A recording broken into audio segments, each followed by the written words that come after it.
Good morning, everybody. It's been a lot of talk going on about Biden's new border executive order from yesterday, which I'm going to go over a lot of that because it's a big fat nothing burger.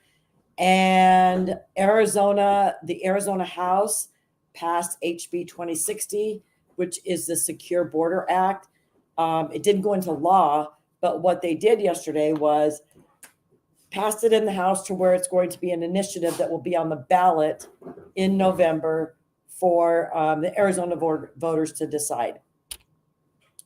It's crazy listening to the left, the liberals, the Democrats in the Arizona House when they're arguing about something like this, because they always want to make anything that has to do with the border, they want to make it racist. And so, true to form, the Democrats all stood up yesterday. Well, not all of them, but a lot of them stood up, any of them that did stand up there in Phoenix, and talked about how this is going to bring HB 1070 back. It's going to be show me your papers all over again. And it's just the farthest thing from the truth. I just realized that I left my little paper sitting out on the counter. So I'm going to run. Hold on a second. Don't leave me.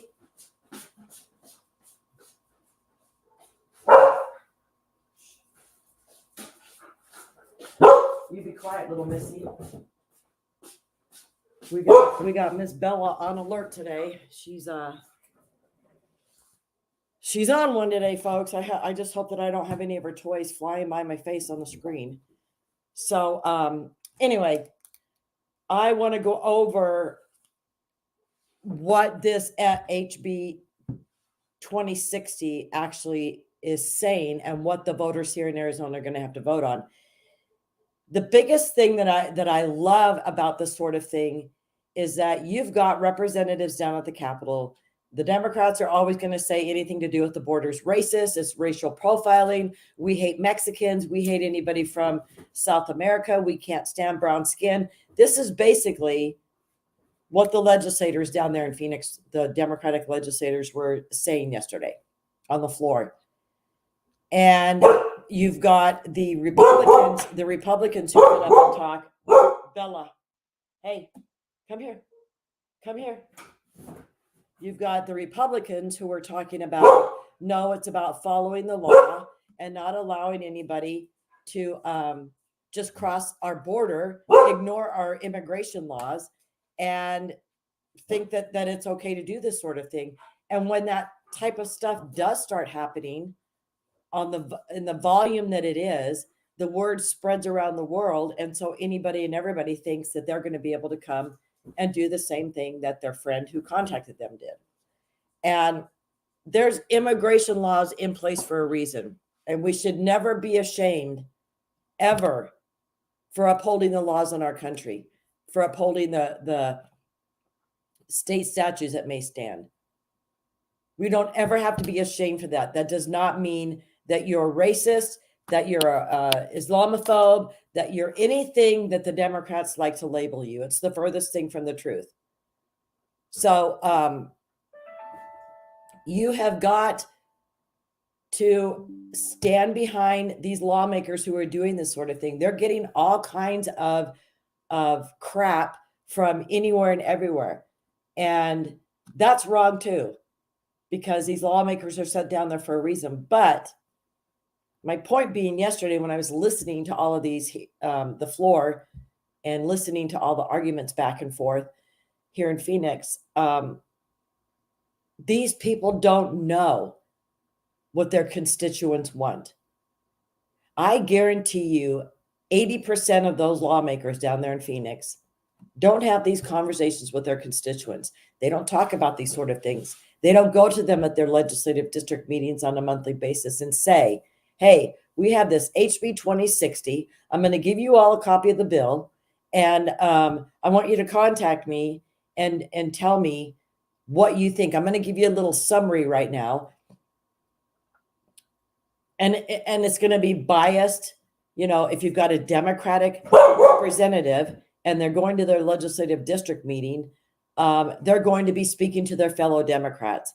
And so they're going to give them the pipe dream that they think that this bill talks about. And it's not, it's about, she sees somebody up the street. Come here, Bella. You've got that mindset. The representatives who are Democrat don't go and speak to their Republican constituents on a monthly basis, nor do you have the Republican representatives go speaking to their Democrat constituents. Because when you go to your legislative district meeting, you're going to the legislative district meeting of your party. So this is where there's kind of a disconnect in politics across the United States. You don't have the representative having a conversation with both sides of the party.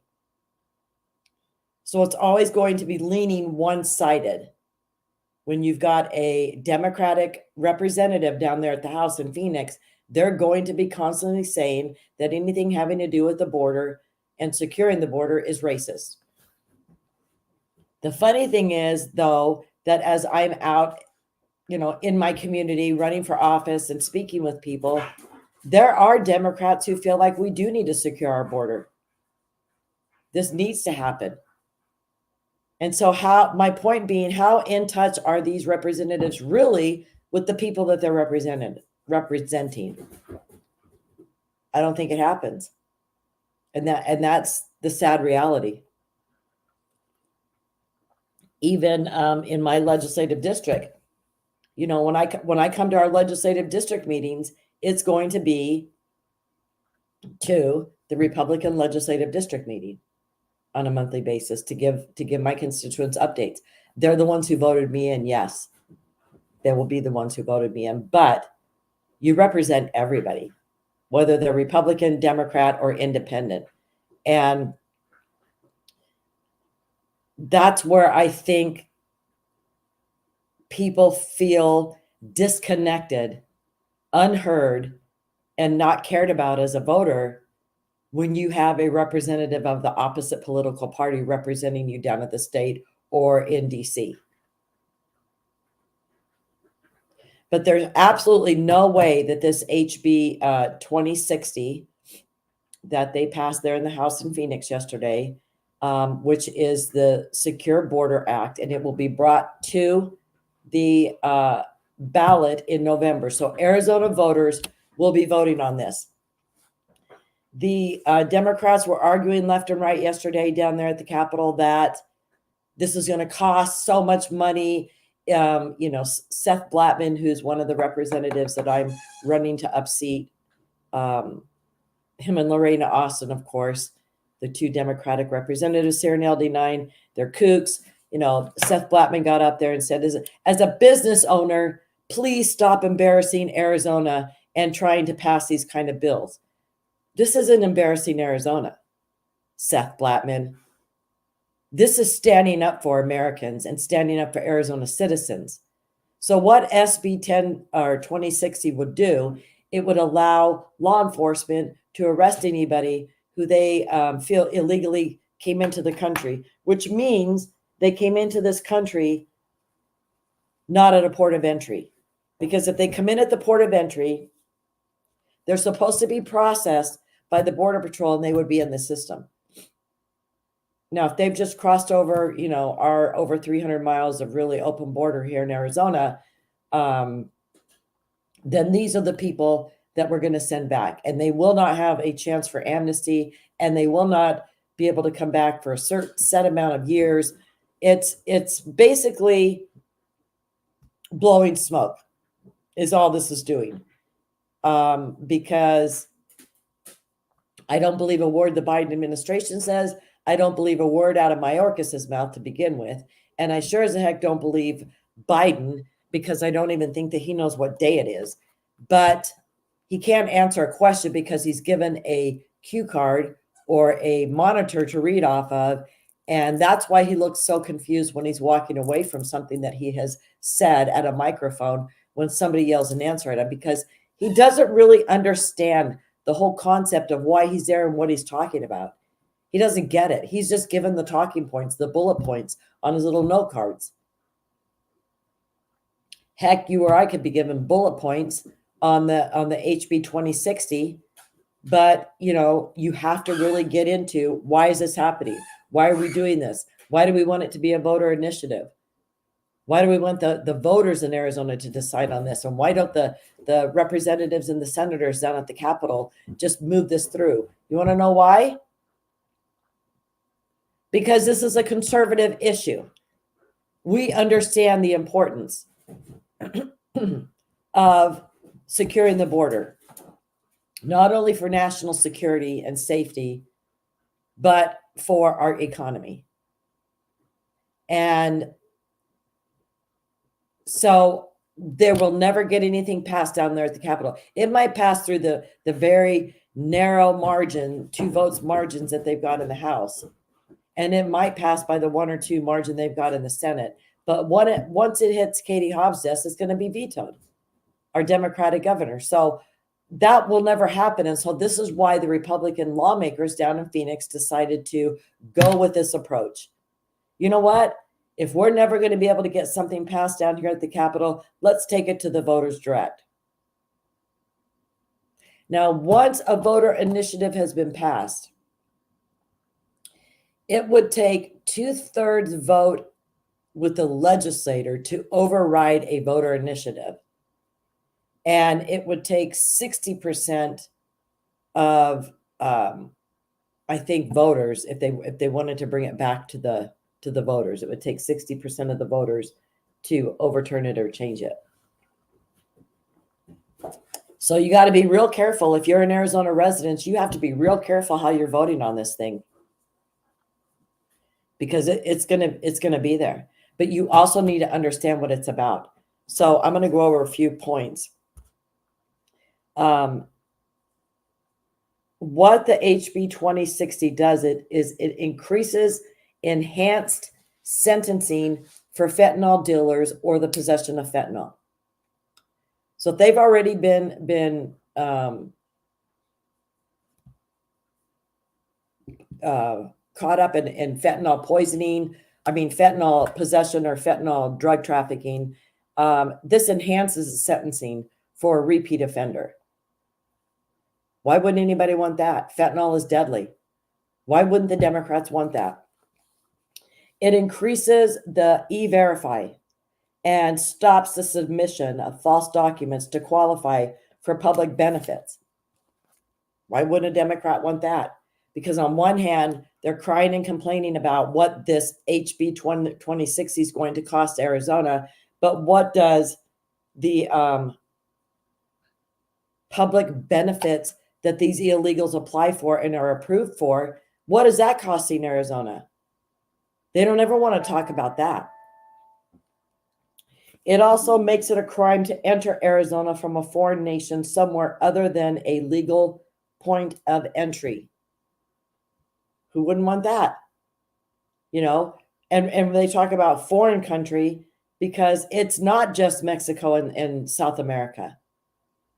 That isn't the influx that we're seeing right now, folks. The influx that we're seeing is from the Middle East, from terrorist-related African countries, and from China.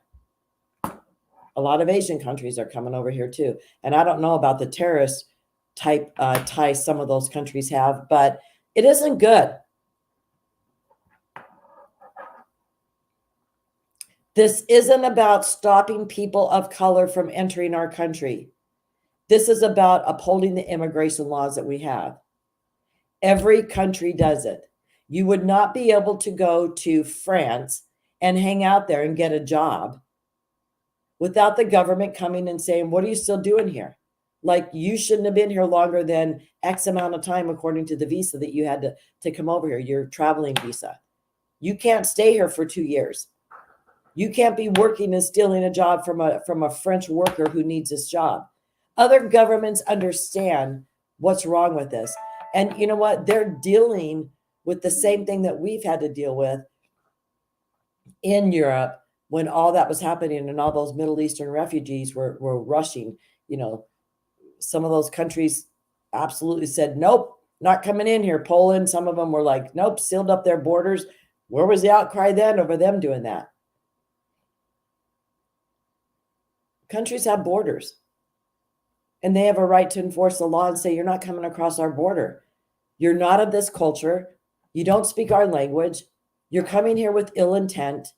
You're coming here because you're poor. We've got poor Americans who the government's not taking care of. And now you're just going to cross our border, and our government's going to say, by all means, come in, foreigners. We're going to support you. You're poor. You don't have the money and the resources, and you want to come here for a better life.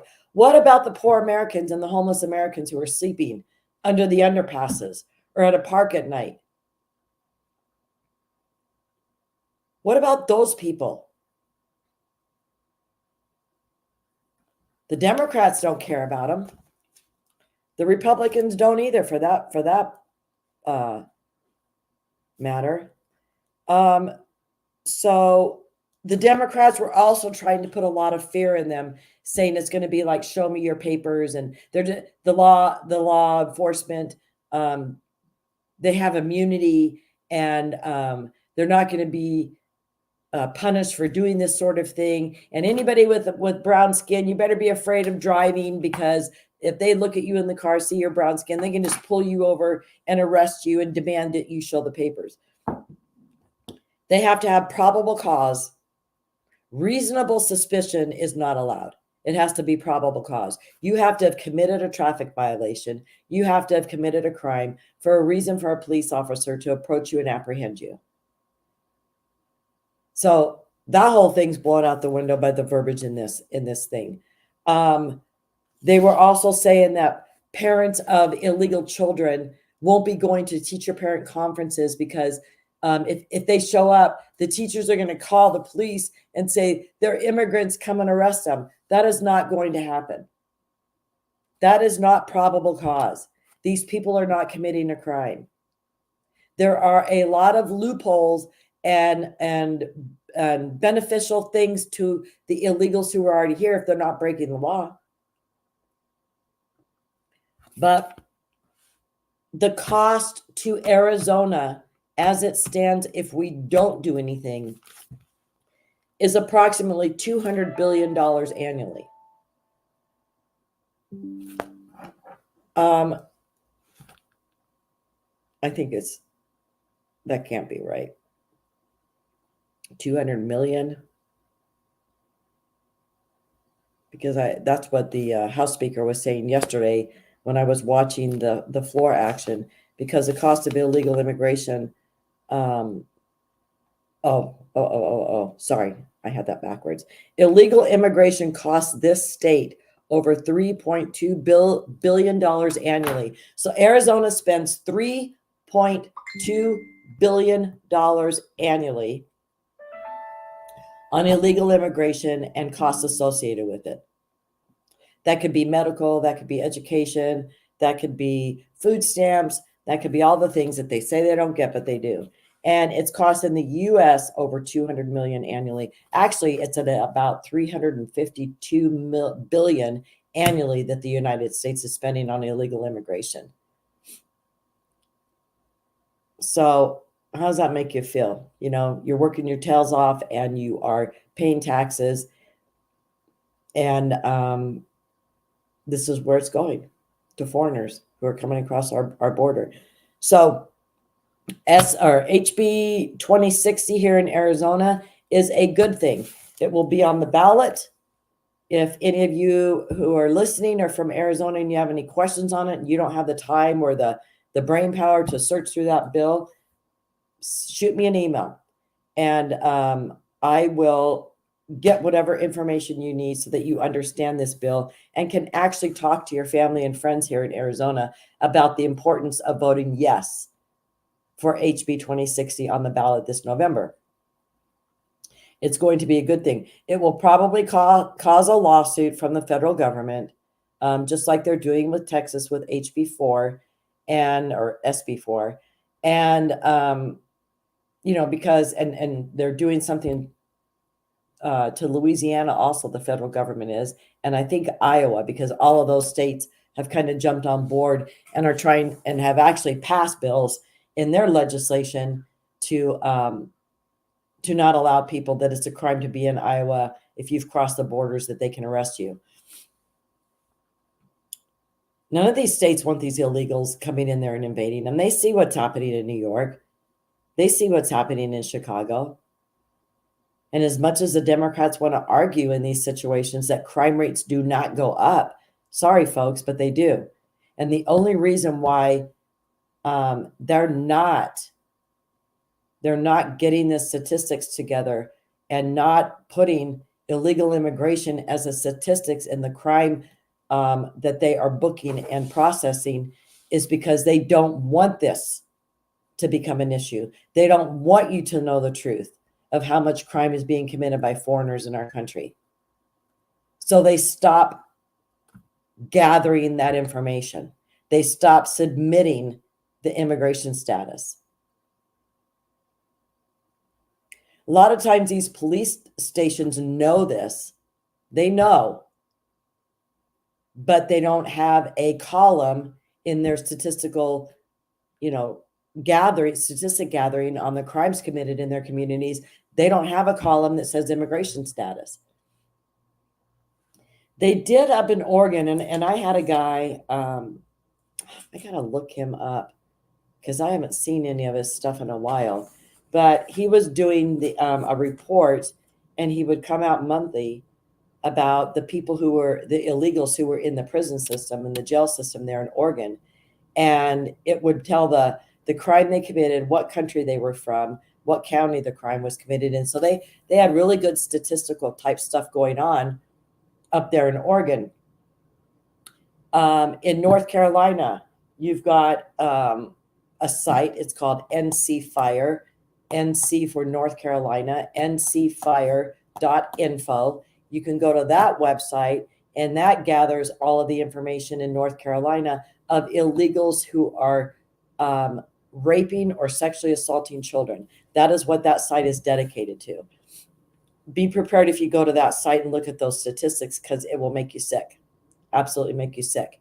And to understand that North Carolina has sanctuary policies to where a lot of those guys are just booked and released and put back out onto the streets to commit more crimes against the children in North Carolina.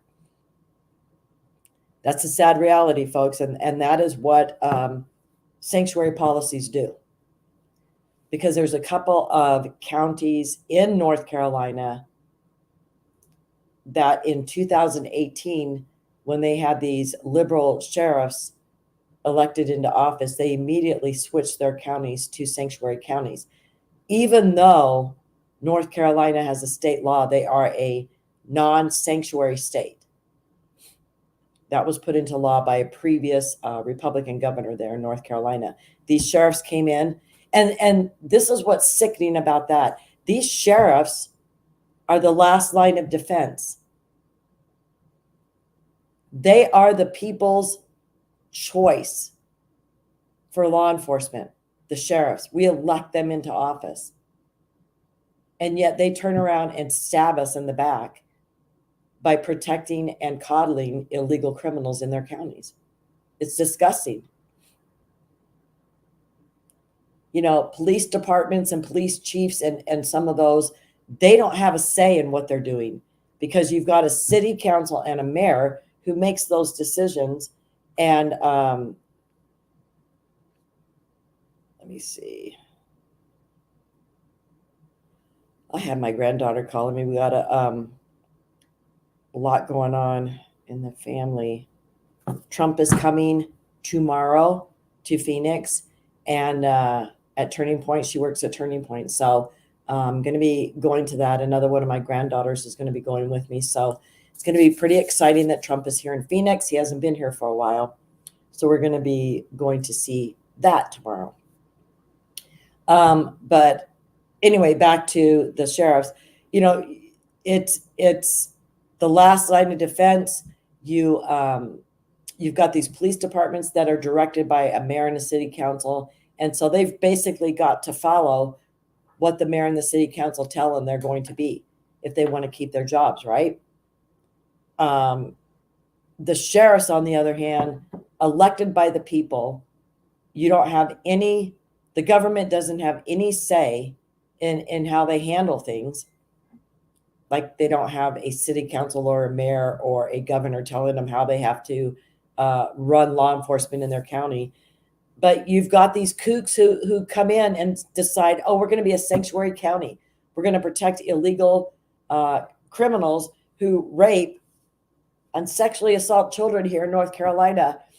We're going to just book them and put them back out into the community. Because really, constituents, your safety and your children's safety mean nothing to me, is basically the message that these sheriffs are giving out.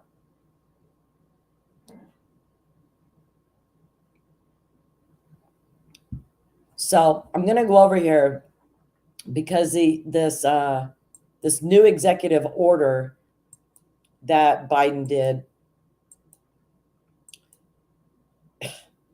it's so ridiculous. And when you research enough and get into it enough and have enough contacts and talk with people like I do, you understand the verbiage that you hear and how it's going to be a just a bunch of lies and a bunch of nothing. So this headline says that the Biden's new executive order denies asylum claims to most migrants crossing the border unlawfully. Let's go back to that. Denies asylum to most migrants crossing the border unlawfully. Yeah, most. So supposedly they're going to suspend the processing of most asylum claims at the southern border when the 7-day average of unauthorized crossings exceeds 2,500. The president said he's taking action to gain control of the border after years of high number of irregular crossings. Oh, it's an election year. Illegal immigration is the top issue. And now you finally want to gain control of the border when you've had 3.5 years in the position you're in. You've had the authority to do that from the get-go, but you spent the first day in office getting rid of 64 of President Trump's executive orders and things, securing our border, and you decimated that within days of becoming president. And now today, you expect the American people to believe that you really want to gain control of the border. You're full of crap. What you want to do is gain votes, not gain control of the border. The measure will take effect immediately according to the rules distributed by the Department of Homeland Security. Under this order, migrants who cross without authorization, absent exceptional circumstances, loophole, would not be eligible for asylum and subject to expedited removal. What are those exceptional circumstances? A to Z, whatever comes out of these people's mouth. Okay, that's an exceptional circumstance. All right, that is too. Oh, that one is too. All 100 of these people who we caught crossing the border illegally at not a point of entry, they all have exceptional circumstances. Guaranteed that's what's going to be happening at the border. The new rule raises the threshold to grant an asylum hearing based on a credible fear claim. That is when a migrant manifests fear of prosecution or torture in their native country or country of removal. Okay, I don't know, maybe a couple of the countries in Africa where this sort of thing is going on right now, but I don't know any country that is posing this fear of prosecution or torture in their native country or country of removal. And if there are some, and I'm just lacking this knowledge, please let me know. The restrictions will be in place until 14 days after the 7-day average of the illegal crossing drops below 1,500. Beyond restrictions, this new rule allows permanent residents, unaccompanied children, victims of a severe form of trafficking, and other non-citizens with a valid visa or other lawful permission to enter the United States. Beyond restriction, this new rule allows permanent residents, unaccompanied children, victims of a severe form of trafficking. Listen, everybody who paid the cartel is going to say they're a victim of severe form of trafficking. And other non-citizens with a valid visa or lawful permission to enter the United States. So this is going to encourage them that instead of dropping a valid visa would be student visa, those types of things, which they shouldn't be giving out right now anyway, with everything that's going on our college campuses with some of these foreign students, right? But the victims of severe form of trafficking, because I know for a fact that, and I've talked about this before on the podcast, but the hotline that the Trump administration had set up for angel families, it was called the Voice Office. And we were allowed to call in and talk to somebody there at the ICE office who would keep track of the illegal alien criminal who had caused harm or killed one of our family members, and we could keep track of them through the justice system. What court is their hearing going to be in? What day? What time? Okay, they were found guilty. What local jail are they going to go to? Are they going to be sent to prison? How long are they going to be in there? Okay, he's been in there 5 years. He's supposed to be getting out. What is, and ICE would keep us informed. They're going to be released on this date. We will be there to pick them up and deport them. That was a sense of security that we had under Trump, because we could find out. When you don't have that sort of point of information, and they did a lot to put that together there at the ICE office under Tom Homan and Barbara Gonzalez and others that were working there. They were just absolutely wonderful to us.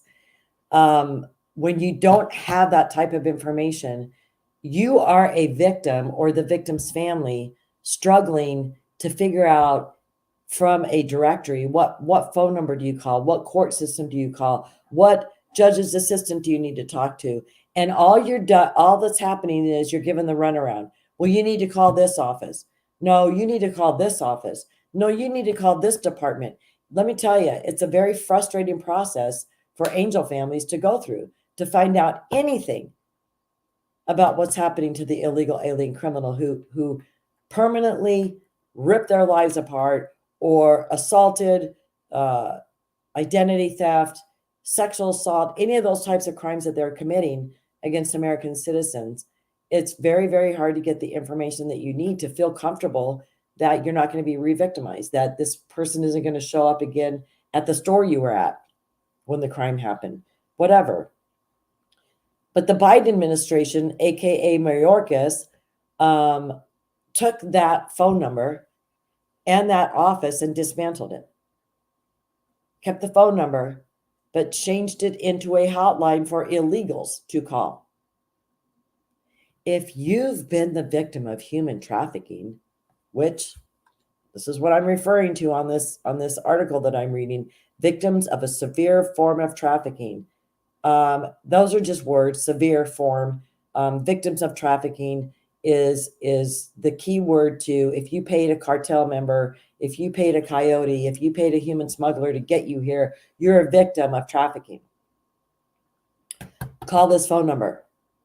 So they get the old voice phone number, the old number that was used for angel families. These illegals are calling that. Isn't that a slap on our face, right? Our old helpline is now used to help illegals, criminals. So they call that number at ICE and they give them a little information, and then they're like, okay, we're going to transfer you over, or they give them the phone number to USCIS and they process them and give them a work permit. So because they are a victim of human trafficking, even though they paid them $10,000 to traffic them, they're a victim. Get it? So these victims of severe form of trafficking are just words.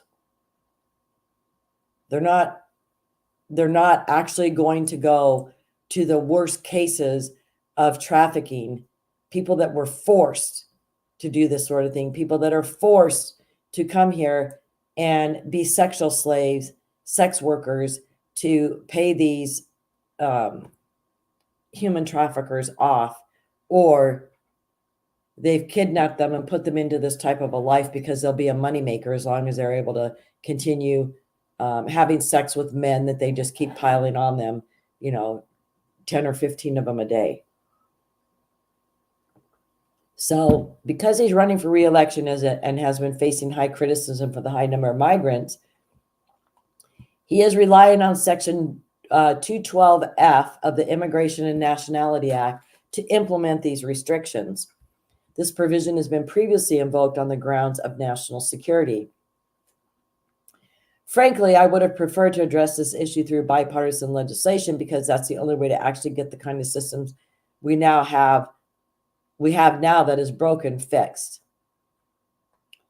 He added that the high number of migrants arriving at the border is the direct result of Congress's failure to update an immigration and asylum system that is simply broken. Listen, folks, the asylum system is not broken per the laws and how it's written. The asylum system is broken because Mayorkas and Biden broke it, because they are not heeding asylum laws. They are not heeding credible fear definitions, because they're not caring about flooding our country with illegal criminals and people who don't belong here. That isn't their concern. Their goal is to overwhelm our system, to bankrupt Americans, to have the voters in place to keep them in power forever and ever and ever. The rule issues in Tuesday is the same law former President Donald Trump, who is challenging Biden in this year's election, used in 2017 to ban immigration from several majority Muslim countries, and in 2018 to suspend the right to petition asylum for migrants crossing the border illegally. That should be done. Mayorkas said this executive action is yet another step the Biden administration has taken within its existing authorities to deter irregular migration. Listen. Yeah, and on Tuesday, the ACLU, of course, said it intends to challenge this order in court. It was illegal when Trump did it, and it is no less illegal now.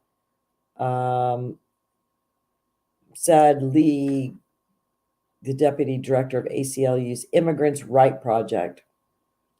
Amy Fisher, the director of Refugee and Migrant Rights at Amnesty International USA, said in a statement that Biden's actions set a dangerous international precedent. You know what? We have laws, and I don't care what you say, Lee with ACLU Immigrants' Rights Project, or Amy, the director of Refugee and Migrant Rights at Amnesty International USA. I don't care what you have to say, because we have immigration laws here in the United States. And if these people are failing to follow them, and if they're crossing our border not at a port of entry, and if they're lying on their asylum claims, and if they've got $10 or $15 or $20,000 to pay somebody to smuggle them here, yet they claim that they're too poor to live in their country, yet they took their life savings to make this trek up here because we need money. We need more money. They didn't have enough money to build the house they wanted. We didn't have enough money to eat steak every day like our neighbor was, who has people, members of their family living up here in the United States, and they're sending money home and they're eating steak every day. Well, we want to eat steak every day. That is not an asylum claim. And it's not our fault that things are going bad in the economy in a lot of these other countries. But guess what, folks? Things are bad in the economy in the United States.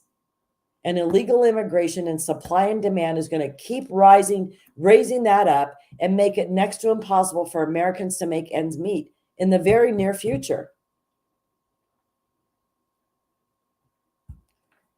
Illegal immigration is nothing to scoff about and to make all these wild and false accusations about the things that the lawmakers are trying to do. I want to share this other one. It's just some different perspective on this whole thing. And it just makes me sick how some of these people interpret, what they think that these lawmakers are trying to do. A multi-coalition southern border organizations have slammed Joe Biden's new immigration related executive order as shameful, accusing the Democrats seeking re-election of trying to score political points without fixing overreaching issues surrounding illegal migrant flows. So on Tuesday, the president enforced authority under Immigration and Nationality Act sections 212F and 215A to suspend asylum processing for migrants at the U.S.-Mexican border between ports of entry when numbers exceed 2,500 per day. Reopening when daily numbers fall below 1,500. Immigration remains a pivotal issue heading into the U.S. presidential election. So this president, who has been saying for how long that he didn't have the authority to fix anything because they were trying to push this Democratic border bill that had nothing. It was a big fat nothing burger for the border in the United States, but everything for the border in Ukraine and money to help protect the borders in Israel. Nothing for the United States. But he's had the authority all along to do this under the Immigration and Nationality Act, sections 212F and 215A, didn't he? So he's lying to us, as was Mayorkas, because he was claiming the same thing. The White House said the order, which does not include undocumented children, is not permanent and will be discontinued when migrant surges decreases to an unspecific amount. Biden's Republican rival this November, Donald Trump, criticized the maneuver as one predicated on amnesty and not actually border policy, adding that not including children in the order will give a green light to add to child traffickers and sex traffickers. He's 100% right. And, when they make these sort of, when they make it a numbers game, you have to realize that these people are going to be flooding. They're probably going to be getting in line at midnight the night before to be the first 2,500 in line at the border at the ports of entry, right? And the 2,500, let me see. So it's not, they will continue processing. It's not a cap put on 2,500 per day of the people coming through the ports of entry. I was wrong right then. It only happens when between the ports of entry, so here's a port of entry, here's a port of entry, the unsecured wall, when they've caught 2,500 people per day in between those ports of entry coming over, then we're going to stop processing asylum claims from those people. Not the people coming over on the ports of entry, not the people who filled out the CBP app on the phone and they've got an appointment. It's like walking into the doctor's office. They'll just walk up to the port of entry, show them their phone. Okay, go on in, because they filled out the app on their phones. It's not going to stop the flow of those people at the ports of entry. They're only going to stop filing asylum claims when the numbers in between the ports of entry exceed 2,500 per day. How many of these people in between the ports of entry are being caught right now by Border Patrol and apprehended? How many, folks? Because Border Patrol is not patrolling the border. They're processing paperwork for the thousands that are still coming over the ports of entry and coming over because of the CBP app that's on their phones. And don't forget, over 80,000 that are being flown into the United States on a weekly basis. Maybe it's daily. I don't know. I just know that it's 80,000 was a figure I read. I think it's weekly. So those are flights that the Biden administration is still doing. This order isn't going to affect all that. And it's not going to stop these people. It's just they're going to stop processing asylum cases. So what does this mean? That you're just going to say, okay, go on in. We're not even going to process you for asylum? Because this is how disgustingly sick Mayorkas and the Biden administration are handling this. When you've got over 350,000 asylum cases that were processed at the border, that we took Border Patrol's precious time to process these asylum requests instead of patrolling our border to stop the over 5,000 crossing daily in our unsecured areas of the border. When you have taken all that manpower and spent all that taxpayer money paying the salaries of these people and getting these 350,000 asylum seeker claims before an immigration judge, and the immigration judge says, sorry, you don't have the right specifications as needed for a credible asylum claim, so I'm denying it. Stamps the paperwork, dismisses the case. That person should be deported immediately. Put in a jail cell and wait till they have 20 or 25 of them come pick them up and get them down to the border and scoot them over. Of course, they'll be back over the unsecured areas along our border, but that isn't what's happening under the Biden administration or Mayorkas. When the asylum cases are denied by the judge, that person is released out onto the streets of the United States. They no longer have to be monitored by the government. They don't have to check in with the ICE probation officer type thing. They don't have to check in with anybody. They are released within the interior of the United States, and they are gifted with a work permit from USCIS. That's the reality, folks. That's what's happening. It's not this, oh my gosh, Biden finally stepped up and did something. No, he did nothing. He did nothing to stop the curve of this.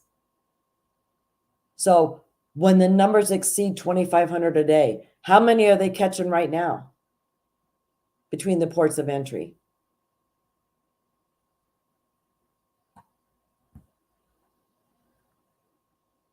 They've got, figures that they say this is the amount that we know has to be coming over there from cameras, from words of ranchers. And, we just had a group of 20 of them come over our property. When can you get here? Sorry, we can't. We're processing, we're having to babysit these kids, these unaccompanied minors, because so-and-so didn't show up for work today. So sorry, this Border Patrol agent can't make it there to arrest those people. They know those kind of numbers.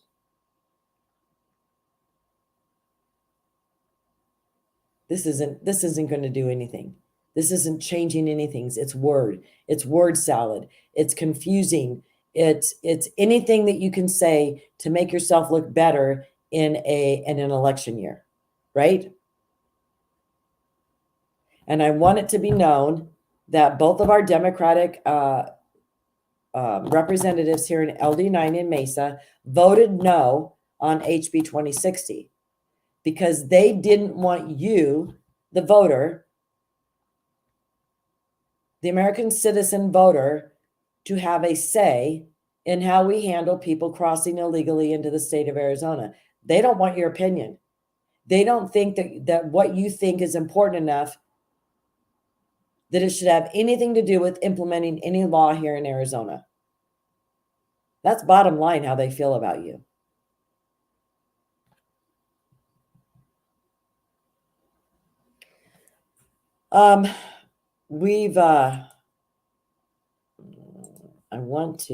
There's one other little article that my research girl had sent me. that I wanted to tell you about before we ended today's show. No, that's not what I'm looking for.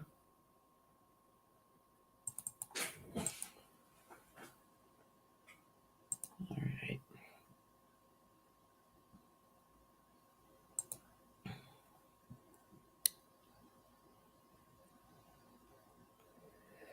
Whew.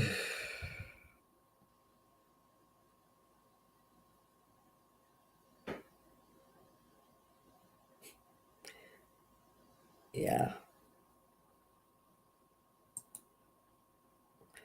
Majorca says, let me share this with you. We've only got 4 more minutes. Majorca says that the cartels won't exploit unaccompanied minor loophole in Biden's order because we're taking it to the cartels. Oh, you're a tough guy. You're taking it to the cartels. He's such a pig, a treasonous pig. And I'm sorry I'm saying that about him. Basically, Cabinet this member, executive but I order, am. which would be, by And I'm my count, unapologetic. the 95th executive order he's issued, does nothing to change the ability to hold people as opposed to catch them and release them. And it actually says the first 2,500 that come across the border get in free. I'm disappointed that the president has, So obviously it's not. Border in more than that bipartisan legislation. What do you make of that? That's a bipartisan bashing. And border crossings isn't going to do the job. With us now is Alejandro Mayorkas, the Homeland Security Secretary, kind enough to join us. Secretary, what do you make of that? That's a bipartisan bashing you're getting there. Neil, thanks for having me on the show.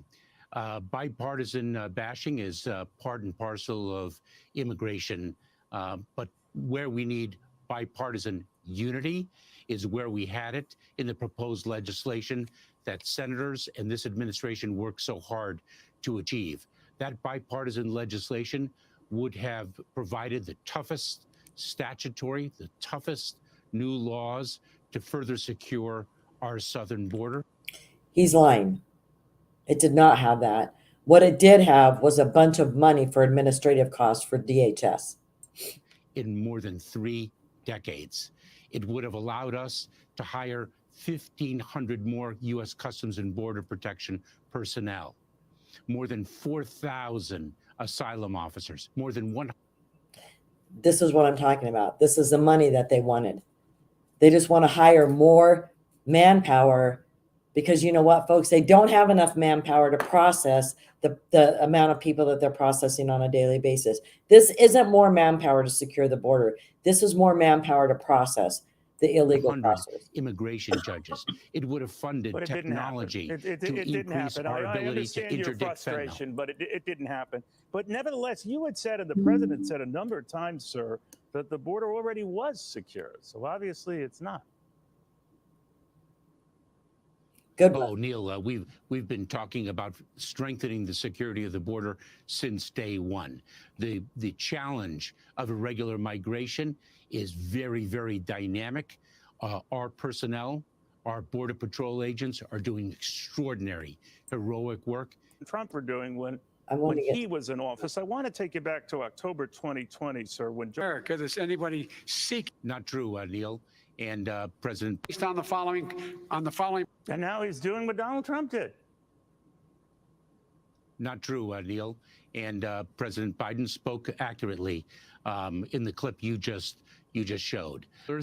And deterring irregular migration in between our ports of entry, where it's so very dangerous and the crossings are illegal. We are allowing asylum claimants to come to the ports of entry using our CBP One app in a lawful, safe. Listen, I can't believe a word that comes out of that man's mouth. And it's really hard for me to even listen to him talk because it's word salad, it's redirection, it's deflection. It's he's just the most frustrating man in the world. And bottom line is he's a Cuban refugee who's head of Department of Homeland Security, which just disgusts me that even was allowed to happen. But anyway, a foreigner in charge of our security, right? Anyway, I hope you all have a wonderful day. Thank you for joining me. I'm going to be pre-recording a podcast tonight to air tomorrow. It's going to be a brand new one, but I won't be live tomorrow because I'm going to be in Phoenix over at the Turning Point event to see Trump. Got to get there early to get some good seats. So I will be giving you all an update on that on Tuesday when we're back here. So because I won't be live tomorrow, I hope you all have a great weekend and thank you for joining me today.